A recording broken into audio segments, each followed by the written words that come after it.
Questions for reflection. Chapter 42 of the book of Sirach begins with the sage telling the reader not to be ashamed of living a godly life. The section we heard today is the second half, where the author begins to recount the greatness of God. Listen to these words, and I quote, "Not a thought escapes him, not a single word is hidden from him. He has embellished the magnificent works of his wisdom. He is from everlasting to everlasting. Nothing can be added to him, nothing taken away. He needs no one's advice.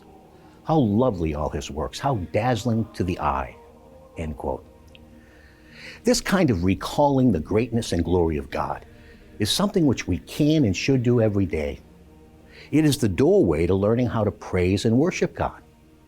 Often we begin our prayer time with our petitions, and of course, asking the Lord for his assistance is pleasing to him. He is, after all, our Father. But beginning by praising and extolling his greatness is the better way. Worship opens our hearts further to discern the things that really matter. The psalm response today continues our lesson in praise. The Psalms of David are, in fact, mostly songs of praise. That is why they are recited every morning, midday, and evening in the church.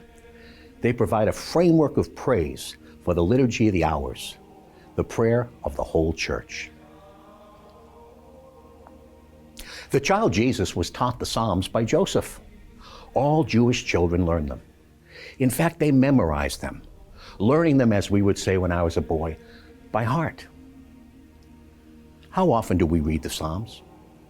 They are a great place to begin in our practice of worshiping and praising God.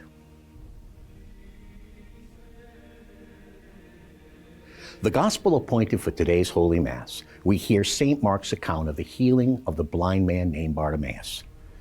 "What do you want me to do for you?" Jesus asked him.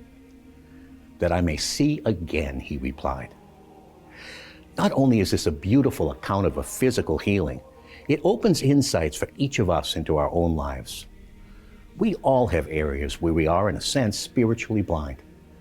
We should ask the Lord to heal our spiritual blindness and give us eyes to see him as he is, alive and moving in each of our lives. The same Jesus who passed by Bartimaeus is alive. The good news is that no matter what has happened in our past, Jesus walks into the dusty streets of our lives this day. We simply need the eyes of living faith to see him and the renewed heart to follow him on the way. Prayer is the fuel which keeps living faith alive and keeps our eyes open to see. Where is Jesus passing through in our own lives? He always shows up for those who have their spiritual eyes open to see him. How about in our workplace? How about in our relationships? How about in our families? Are we running out to meet him? St. Escriva wrote in the Furrow, and I quote, "When darkness surrounds us and our soul is blind and restless, we have to go to the light like Bartimaeus. Repeat, shout, cry out ever more strongly, Domine ut videam, Lord, that I may see. And daylight will dawn upon you, and you will be able to enjoy the brightness he grants you." And that's from the Furrow, paragraph 862.